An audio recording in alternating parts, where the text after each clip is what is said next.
Resurrección.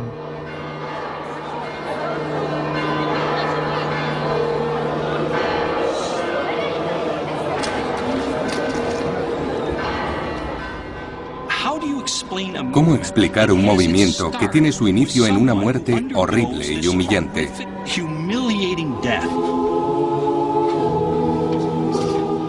A comienzos del siglo I, un joven rabino judío llamado Jesús de Nazaret fue ejecutado por los romanos en la ciudad de Jerusalén. La crucifixión era muy común. Era la forma que tenían los romanos de demostrar que tenían el poder. Los condenados tenían que atravesar las abarrotadas calles de la vieja ciudad, arrastrando una pesada cruz de madera hasta el lugar de la crucifixión, fuera de las murallas de la ciudad. Es una muerte que implica azotes y apaleamientos. Muchos morían antes de llegar a la cruz. La otra imagen que se tiene hoy de la crucifixión es que toda la ciudad de Jerusalén se detuviera o guardara silencio. No creo que en Jerusalén alguien tuviera tiempo para ver la crucifixión de Jesús. Como acontecimiento de la época, probablemente fue algo que pasó desapercibido. Poncio Pilato crucificaba a mucha gente. Hay que recordar que Jesús tenía un grupo muy reducido de seguidores. ¿Cómo de reducido? Se reunieron en una habitación para cenar. Eso nos da una idea de lo pequeño que era. Un pequeño grupo de ejecución. Me temo que la actitud debió ser parecida a la que tenemos hoy, cuando ocurre un accidente de tráfico. ¿No es horrible? Pero estamos perdiendo el tiempo. Los hombres que fueron sus mejores amigos, sus discípulos, habían huido. Creo que tenían miedo. Jesús estaba considerado un criminal. Y por ello, todo aquel que fuera asociado con él podía ser el siguiente. Pedro es acusado de ser su discípulo y miente. Afirma no conocer a Jesús. Es comprensible. Cuando uno piensa que podría ser el siguiente y le preguntan si forma parte de ellos, si está con Jesús, lo más normal es que negara conocerlo. Luego fue crucificado junto a dos ladrones. Al parecer, estuvo colgado durante 3 horas. Según los evangelios, solo uno de sus discípulos, Juan, estaba allí con su madre y algunas mujeres, incluida María Magdalena. ¿Cuántos se acercaron a la cruz? No se sabe, pero intentarían estar lo más cerca posible. Allí debía haber una gran multitud, y uno de los castigos de la crucifixión era que los cuervos se comieran los ojos del condenado mientras seguía con vida. Así que las mujeres intentarían acercarse para espantar a los cuervos y a los perros.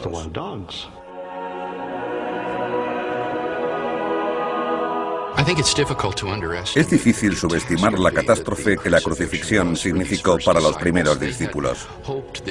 Esperaban que Jesús de Nazaret fuera el Mesías que liberara a Israel y trajera el reino de los cielos. En vez de ello, estaba crucificado y muerto. El sueño terminó, todo había fracasado, así que volvieron a sus vidas. Es fácil imaginar a los discípulos dispersándose y desapareciendo entre las estrechas calles de la ciudad de Jerusalén. Lo que realmente cuesta explicar es qué sucedió a continuación, porque a los pocos días, esos mismos discípulos aparecieron de repente y empezaron a proclamar que Jesús había resucitado de entre los muertos. La gente lleva siglos debatiendo lo que sucedió realmente, así que hemos decidido examinar el gran misterio de la resurrección.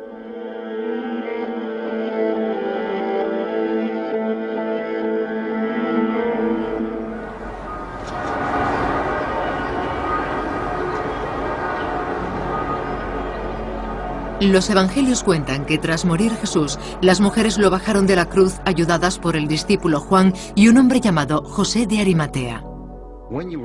Cuando alguien era crucificado, no solía ser enterrado. Simplemente se dejaba el cuerpo a la intemperie para que los perros y los pájaros acabaran con lo que quedaba de la persona crucificada. Al anochecer comenzaba el Sabbat judío y debía cesar todo trabajo, así que los seguidores de Jesús, todos ellos judíos, tenían que enterrarlo antes de ese momento. Debían apresurarse a bajarlo de la cruz y enterrarlo lo antes posible. Exacto. Al parecer, Jesús estuvo en la cruz hasta las 3 de la tarde. No tardaría en anochecer, por lo que disponían de 2 o 3 horas para enterrarlo. Tenían que bajarlo de la cruz. Había sido clavado, por lo que debió llevarles tiempo hacerlo. En el lugar en el que fue crucificado había un jardín. En él había una tumba vacía. Lo colocaron allí por su cercanía. Está escrito que la tumba pertenecía a José de Arimatea, un hombre rico que la había construido para su familia. Su cuerpo fue envuelto en lino y se colocó una piedra para sellar la tumba.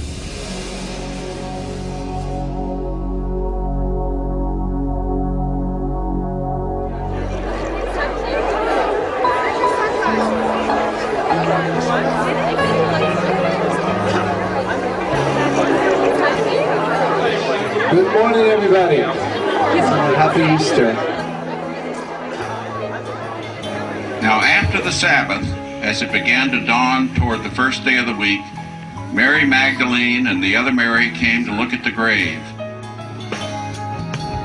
When it feels like my dreams are so far,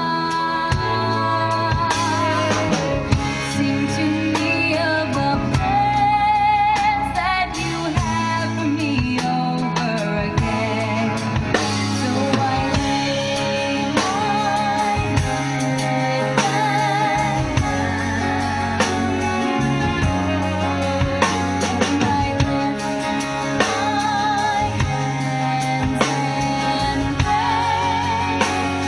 The only yours I know now, you're my only.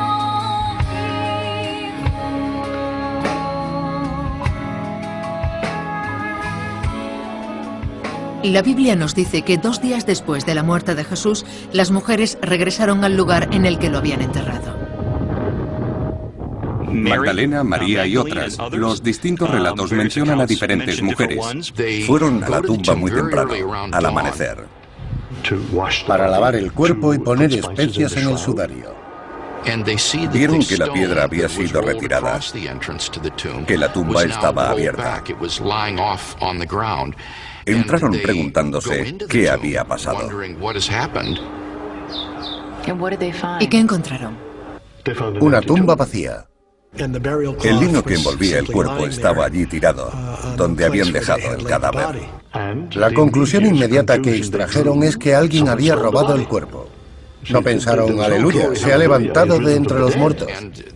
Ven una aparición angelical que les dice que Jesús de Nazaret ha resucitado. Las mujeres se quedan perplejas. Empiezan a temblar de miedo y huyen del sepulcro. Cuando se corrió la voz de que las mujeres habían encontrado la tumba vacía, todos pensaron, es imposible, ¿ha resucitado?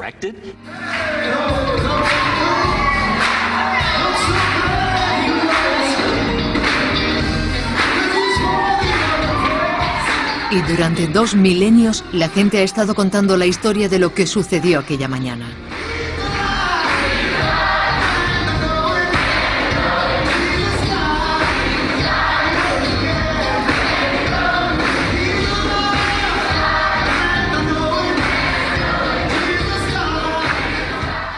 Es el acontecimiento crucial de la historia que queda dividida en 2 partes. Una nueva fe se extiende por el planeta. Miles de millones de personas siguen a Jesús a lo largo de la historia. Es el resultado de esta historia del siglo I que resulta tan convincente.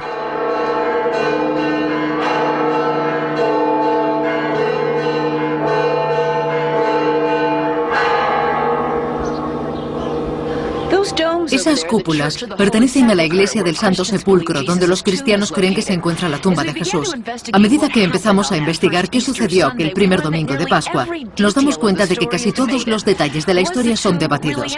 ¿Estaba la tumba realmente vacía? Lo que es más, ¿Jesús fue enterrado allí? Cuando los romanos crucificaban a alguien, muchas veces formaba parte del castigo negar al condenado un enterramiento honroso. La mayoría de la gente crucificada era enterrada en fosas comunes, muy grandes. Esto ha llevado a un gran número de estudiosos a cuestionarse el relato del enterramiento de Jesús como una invención de los autores de los evangelios décadas después. Creo que las mujeres debieron buscar su cuerpo y no lograron encontrarlo, ya que probablemente fue enterrado en una tumba para ajusticiados. Estas solían ser grandes fosas comunes que albergaban multitud de cuerpos. Hablamos con estudiosos judíos familiarizados con la historia de Jerusalén en el siglo I. Hay quien argumenta que Jesús murió y fue arrojado a una fosa común para delincuentes. No estoy seguro de que podamos esclarecer ninguna de estas cuestiones con la certeza que nos gustaría, pero no veo motivos para dudar de lo que dice el Evangelio. Los cuerpos solían entregarse para su enterramiento. Entonces, ¿la historia de que Jesús fue enterrado en una tumba te parece convincente? Sí, creo que hay muchas pruebas de gente que fue crucificada y enterrada. Sería sencillo demostrar que Jesús fue enterrado si alguien pudiera asegurar dónde se encontraba su tumba. Pero resulta que los primeros cristianos no señalaron el lugar. Hay dos lugares en los que la gente cree que estuvo la tumba de Jesús: la gran iglesia del Santo Sepulcro y un lugar llamado la tumba del Jardín, cerca de allí.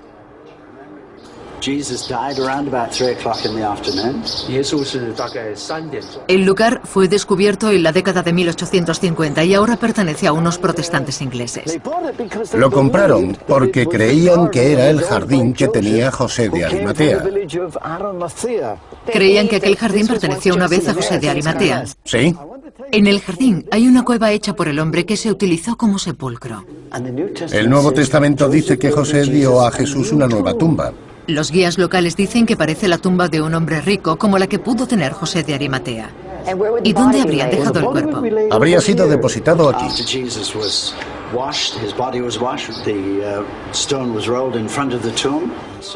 ¿Por qué se cree que la tumba está aquí? Porque está justo al lado del sitio donde se piensa que fue crucificado Jesús, un lugar que la Biblia llama Gólgota. Gólgota significa el lugar de la calavera. Ken nos mostró una pared rocosa que según él parece una calavera. Aquí tenemos los ojos, la nariz y la boca. Posteriormente admitió que ya no parecía tanto una calavera.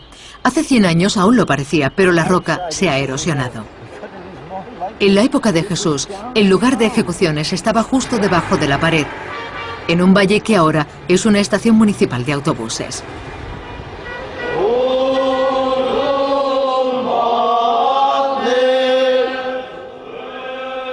Pero la mayoría de los cristianos cree que el lugar de la crucifixión y la tumba están aquí, en la iglesia del Santo Sepulcro.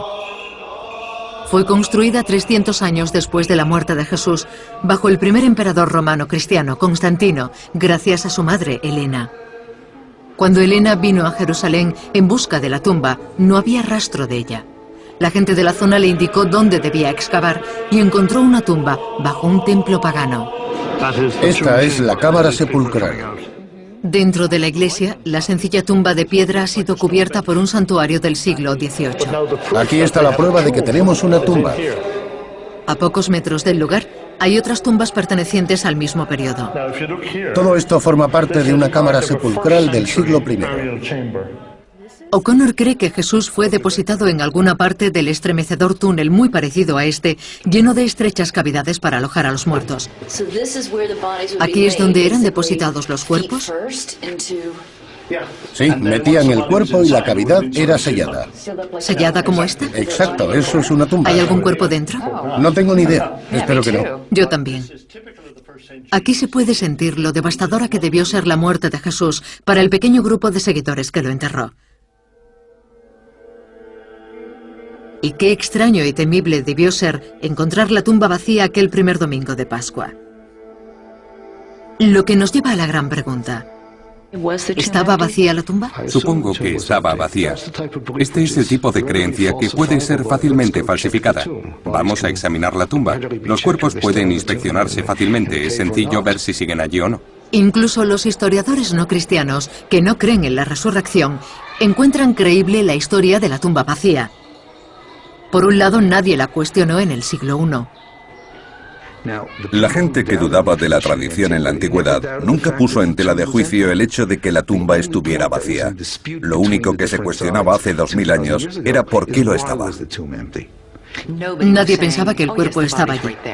Todo el mundo estaba de acuerdo con su desaparición. Todos lo hacían.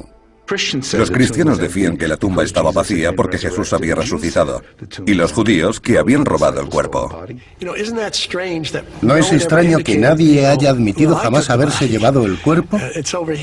Si la tumba estaba vacía, ¿qué pasó con el cuerpo? No lo sé. Descubren que el cuerpo no está allí. Eso es lo importante.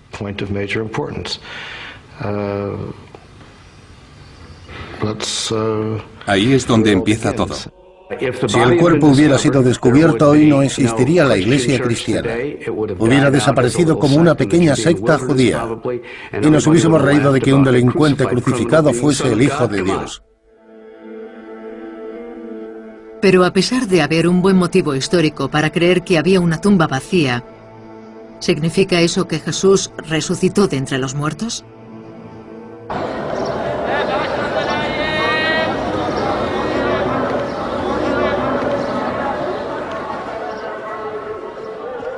La Biblia cuenta que tras el primer domingo de Pascua y durante un breve periodo después de su muerte, Jesús se apareció a sus discípulos resucitado.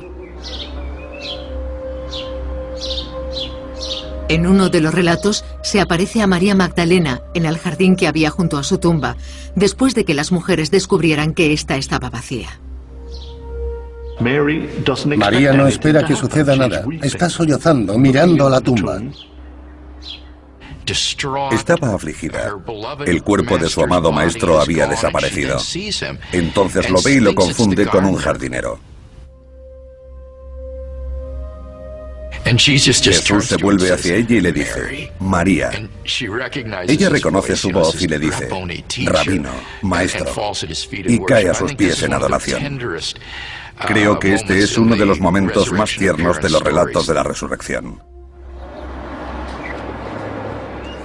Hay historias de apariciones de Jesús a sus seguidores en distintos lugares durante los 40 días siguientes.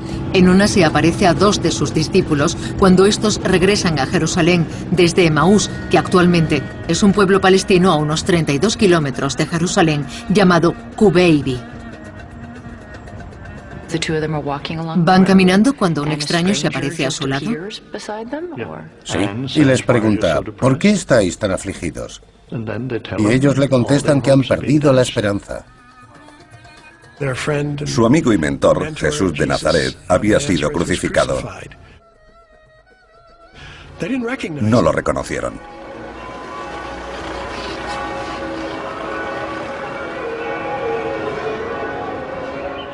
Los 3 siguieron caminando y hablando durante un tiempo, y cuando se detuvieron para comer algo, los discípulos se dieron cuenta de que aquel extraño era Jesús. Hay una iglesia en Cubeibi que conmemora esa historia. ¿Sucedió en realidad?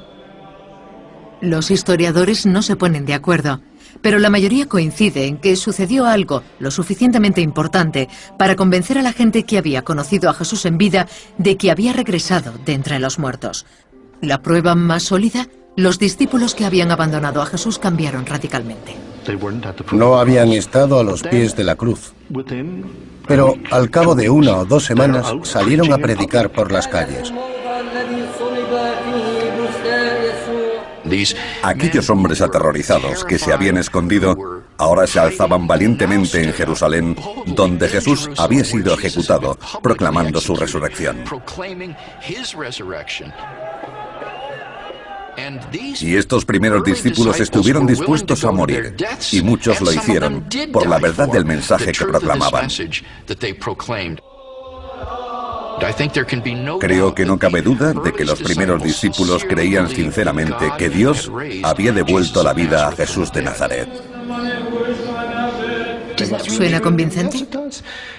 Sí, estaban convencidos de que Jesús había resucitado y salieron a predicarlo. Lo peor que podía pasarles era morir por ello, pero si él había podido vencer a la muerte, ellos también podrían. Incluso Santiago, a quien la Biblia llama hermano de Jesús, parecía convencido. Está muy avalado el hecho de que ni Santiago ni ninguno de los hermanos menores de Jesús creyeron en él durante su vida. No pensaban que fuera el Mesías, ni alguien especial. ¿Qué pensaba Santiago de Jesús mientras estuvo vivo? Que estaba loco. ¿Loco? Sí, que estaba fuera de sí. Literalmente, en Marcos capítulo 3. Aún así, Santiago es posteriormente condenado y lapidado como jefe de la iglesia en Jerusalén. Es una prueba circunstancial, pero de mucha fuerza. Muchos de nosotros tenemos hermanos. ¿Qué haría falta para que creyésemos que nuestro hermano es Dios hasta el punto de estar dispuesto a morir lapidado por ello? El apóstol Pablo, que conocía a los discípulos originales de Jesús personalmente, dice explícitamente que lo vieron resucitado.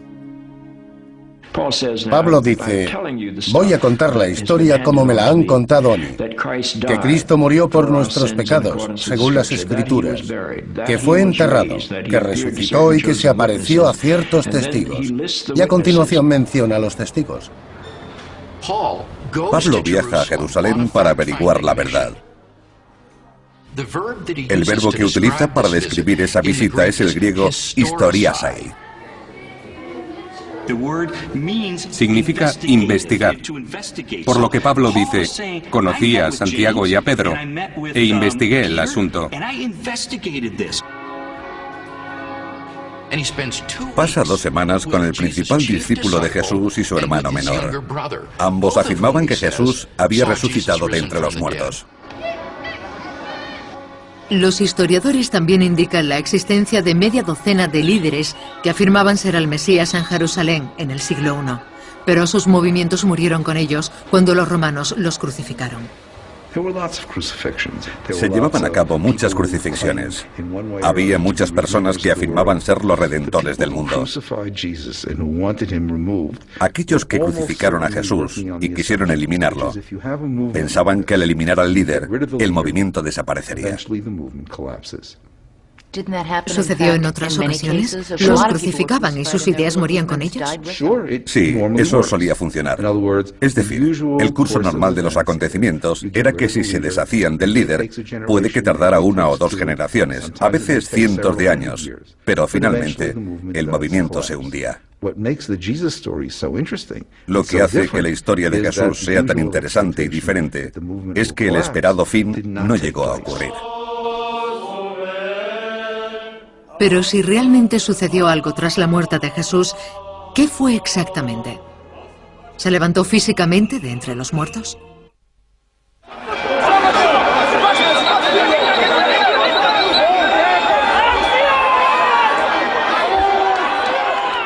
Cada año, en Semana Santa, cristianos del mundo entero acuden a Jerusalén para celebrar la resurrección de Jesús.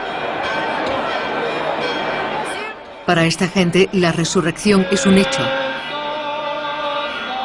Sabemos que esta creencia se remonta a los primeros discípulos, la gente que conocía a Jesús.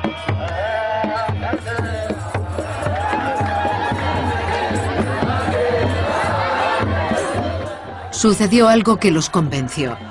¿Pero qué fue exactamente? En los evangelios no se describe la resurrección. No sabemos exactamente cómo ocurrió. No hay relatos sobre lo que sucedió en la tumba. En primer lugar, hay que preguntar si se cree en la resurrección. Mi respuesta es que si uno no lo sabe, no es cristiano. Pero esa es la pregunta más sencilla, porque la segunda es, ¿qué quiere decir resurrección? Ahí es donde surgen las diferencias de opinión.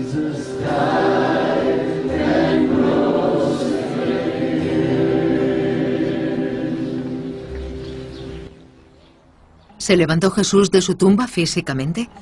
¿O estaban alucinando sus seguidores? En primer lugar, hablamos con aquellos que creen que el cuerpo de Jesús se levantó físicamente de entre los muertos. Creo que es algo que debió pasar en esos momentos. Un fogonazo, una descarga de energía, de radiación. Entonces, ¿qué piensas que sucedió en el interior del sepulcro aquel domingo de Pascua? ¿Qué habrías visto de estar allí dentro? Creo que la versión más simple es que había un cuerpo envuelto en un sudario que luchaba por deshacerse de él. ¿Simplemente se levantó? Se levantó. Y se quitó la mortaja.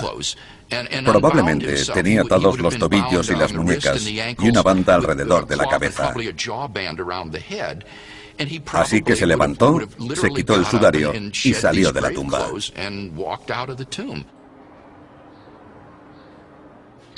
¿Crees que cuando Jesús salió de la tumba hubiésemos podido hacerle una fotografía si hubiesen existido las cámaras?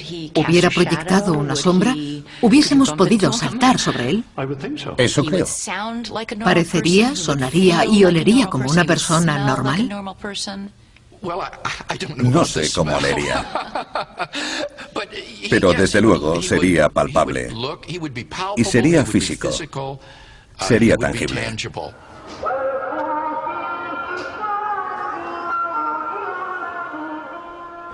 De hecho, la Biblia parece llegar al extremo para demostrar que el Jesús resucitado era un ente físico y no una especie de visión. En otro relato, aquellos dos discípulos que regresaban de Emaús a Jerusalén cuentan al resto de seguidores que han visto a Jesús resucitado. Mientras hablan, Jesús vuelve a aparecérseles y algunos de ellos se asustan, pues piensan que están viendo a un fantasma. Pero Jesús les asegura que es real, de carne y hueso. Se sienta con ellos y come pescado. Dice, ¿tenéis algo para comer? Y le dan un trozo de pescado hervido que él se comió. Hay una serie de relatos que enfatizan su condición física. No era un espíritu, era él. Podían tocarlo y sentirlo, pedía de comer.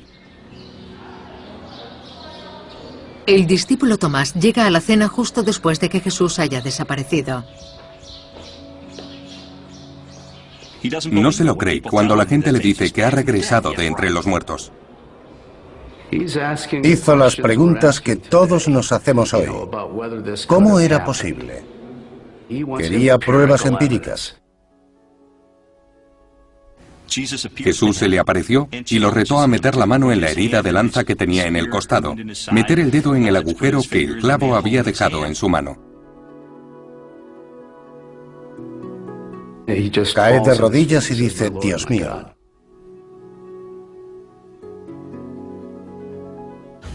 ¿Qué pasa cuando desaparece? ¿Se evapora? ¿O cómo?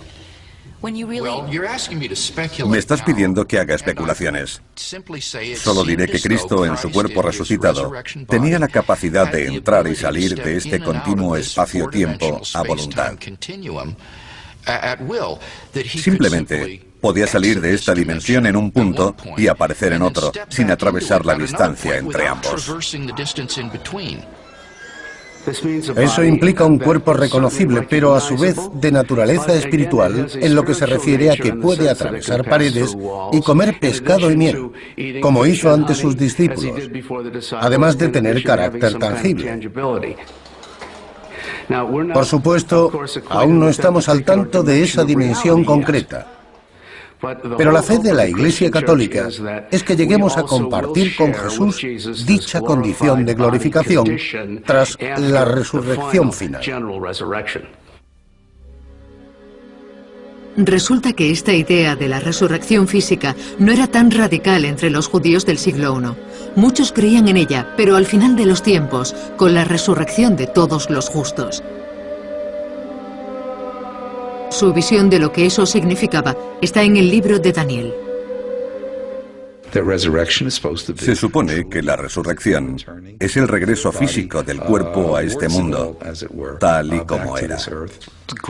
El suelo se abrirá y la gente saldrá de su tumba, viva de nuevo. Los cuerpos serán reconstituidos. Los cuerpos serán reconstituidos y como lo hace Dios, puede hacer muchas cosas y eso también. Los estudiosos modernos que tienen problemas con ese aspecto simplemente no están asumiendo la mentalidad de los judíos del siglo I, porque eso es lo que significaba la resurrección. La gente puede pensar que es imposible violar las leyes de la naturaleza. Pero ¿cómo sabemos cuáles son? Es la pregunta que deberían plantearse. Si se tiene un punto de vista material y no se cree en la intervención divina, es difícil explicar la resurrección, porque no es natural que Jesús resucitara de entre los muertos. No es posible. Pero si nos abrimos a la posibilidad de la existencia de Dios y que Él creó el universo, esto sería para Él un juego de niños.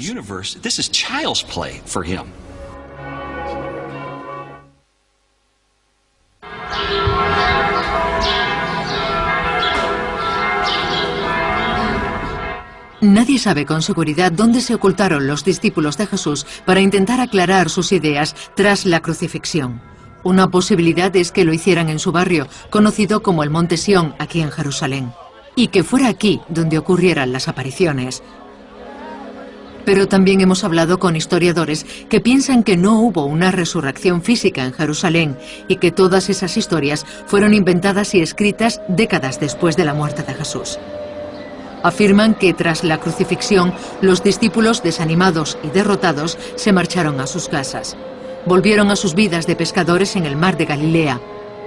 Y en lugar de un regreso físico de Jesús, las historias de los evangelios describen sueños o visiones.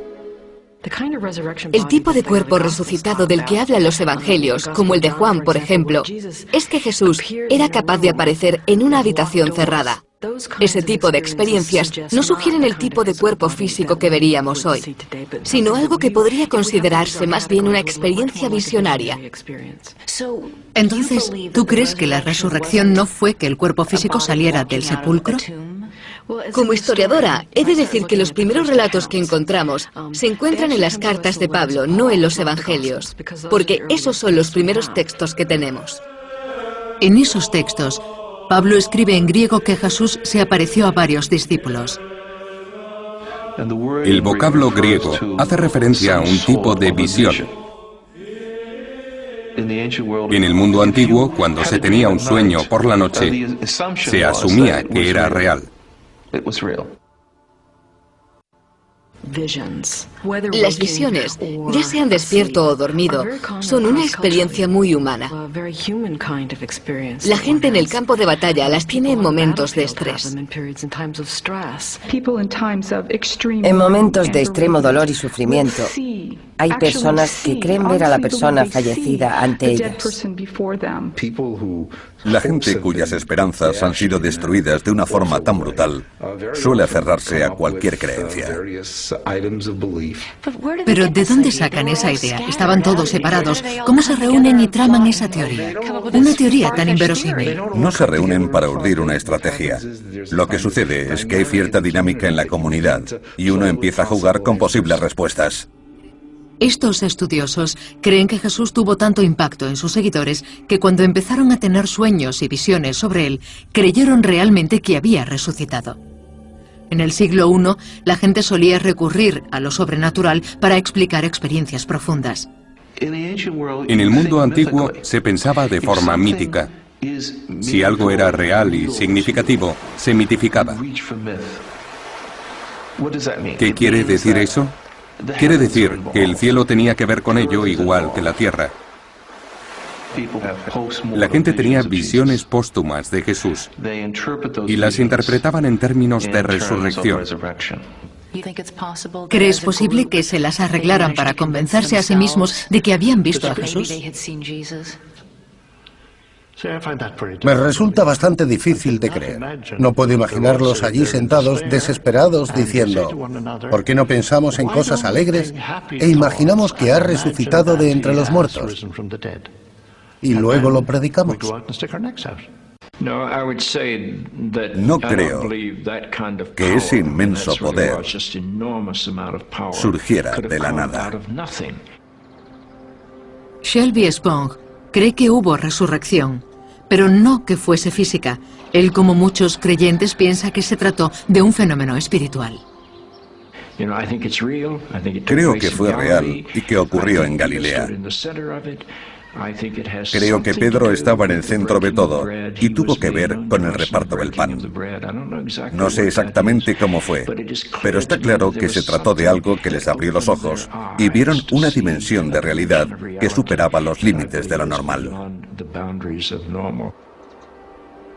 Quienes creen que la resurrección fue espiritual tienen diferentes ideas sobre su significado, pero todos coinciden en que desafía la descripción física. Los cristianos creen que Jesús resucitó de entre los muertos a una nueva forma de existencia. Y si en aquellos tiempos hubiera tenido una cámara digital y hubieran intentado hacerle una foto, ponte al lado de Pedro o con María Magdalena, habría sido impactante. Nadie lo hubiera creído, porque en la fotografía solo habrían salido Pedro y María Magdalena, pero no Jesús. Cuando la Biblia habla de cuerpo, quiere decir la persona. Era Jesús, pero no estaba en un cuerpo físico. Algo que pudiera ser medido, vestido y cosas así. Entonces, ¿se levantó el cuerpo físicamente de la tumba y salió para hablar con María? Es una distracción. Si solo se trató de eso, fue una resucitación. Las resucitaciones pasan continuamente. Mucha gente es reanimada y vuelve a la vida. Pero no se trata del nacimiento de una religión universal. Creo que lo que sucedió con los primeros cristianos fue una infusión de poder, algo que llamamos una experiencia religiosa, la sensación de recibir cierto poder de una fuerza ajena a ellos mismos y que les dio capacidades que antes no tenían. Creo que vieron en la vida de Jesús un amor muy profundo, ya que no dejó de amar ni siquiera cuando fue crucificado. Y ese es el poder al que se refieren. Hay algo en el amor que nunca muere.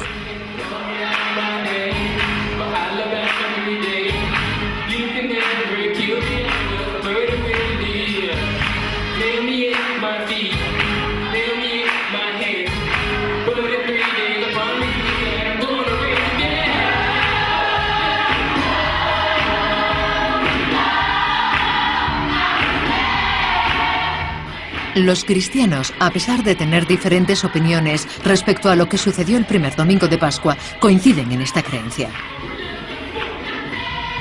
Sufrir y morir son el último capítulo. El poder de la vida, el bien y la esperanza son mucho más fuertes que todo eso. Las cuestiones de fe, creencias y nuestro lugar en la eternidad son poderosas y divisivas. El modo en que la gente ha respondido a esas preguntas ha dado forma al curso de la historia. Hace 2000 años, un grupo de 12 discípulos creyó que había encontrado las respuestas en Jesús resucitado. Hoy casi 2000 millones de cristianos en todo el mundo siguen cautivados por la fuerza y el poder de su experiencia.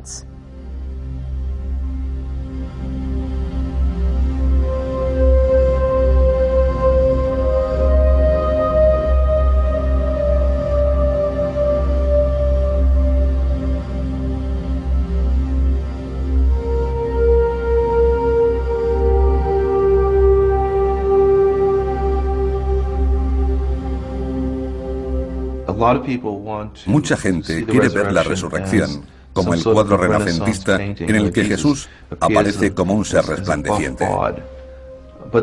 Pero no creo que eso sea lo que la resurrección significaba para algunos de los seguidores de Jesús. Por el contrario, quiere decir que las palabras, la sabiduría y los actos de Jesús estaban ratificados por Dios. ¿Dónde está el Espíritu de Cristo? En esa relación que hay entre ellos y que parece ser donde todo sucede. Y en cierto modo, la visión de comunidad es algo maravilloso. ¿Crees que es bueno debatir y hablar sobre la resurrección? Por supuesto. Hay quien piensa que es un tema sagrado. No, es la controversia más maravillosa de la historia. Nuestro conocimiento tiene límites. Y francamente, es mucho más sencillo no creer. No hay que explicar nada a nadie, ni responder al tipo de preguntas que formulas, que son amables pero buenas. ¿Qué impacto y significado tiene la historia de la resurrección en la vida de la gente? ¿Qué podemos extraer de ella?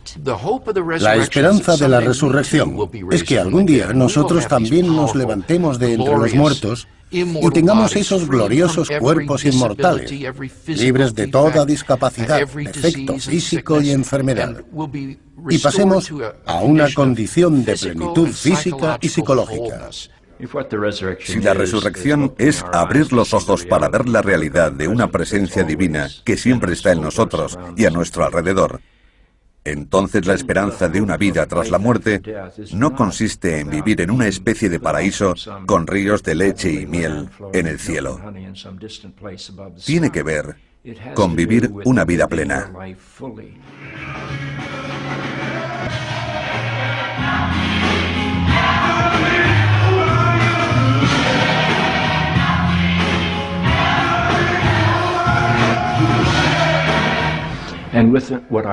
Yo creo en la vida después de la muerte, en la dimensión eterna de la vida, porque creo que Dios es eterno y que yo mantengo una relación viva con Él, por lo que comparto su eternidad.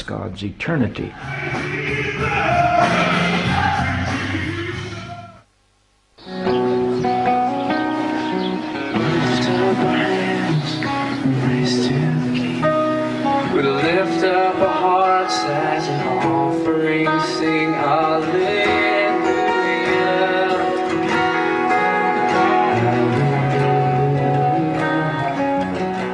Folks, I don't know why you're here. Some of you came because you are a follower of Jesus Christ, and today is one of the greatest days of your life. Jesús resucitó de entre los muertos y está vivo. La resurrección es un hecho, por tanto la otra vida también lo es. We are celebrating death vanquished by the empty tomb. Cuando alguien me pregunta, ¿cómo puedes creer en esas cosas? Hay días en que resulta bastante difícil hacerlo. Pero eso es lo que hace crecer la fe, lo que hace que ésta sea un riesgo. Es la sustancia de todo aquello que esperamos.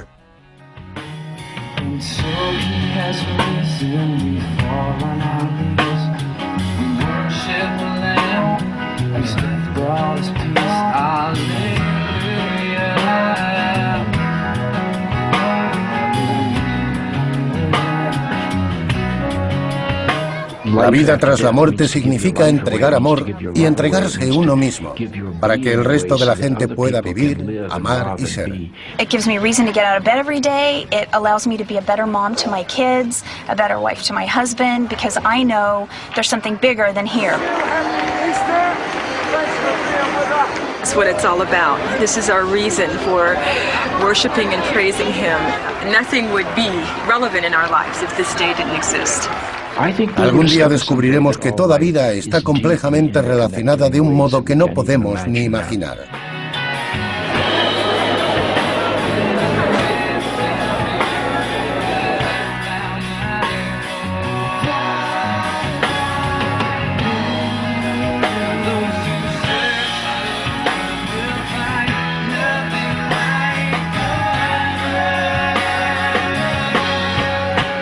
Today we celebrate the fact that Jesus defied the odds, that Jesus came back from the grave. Esa tiene que ser la mejor noticia de todas. En el fondo, todos quieren creer que la tumba no es el final. It gives me the strength to know that you can come back and you can be stronger. And so that's what Easter is for me. It's a day of hope. When we die, there is life after death. It's a wonderful day.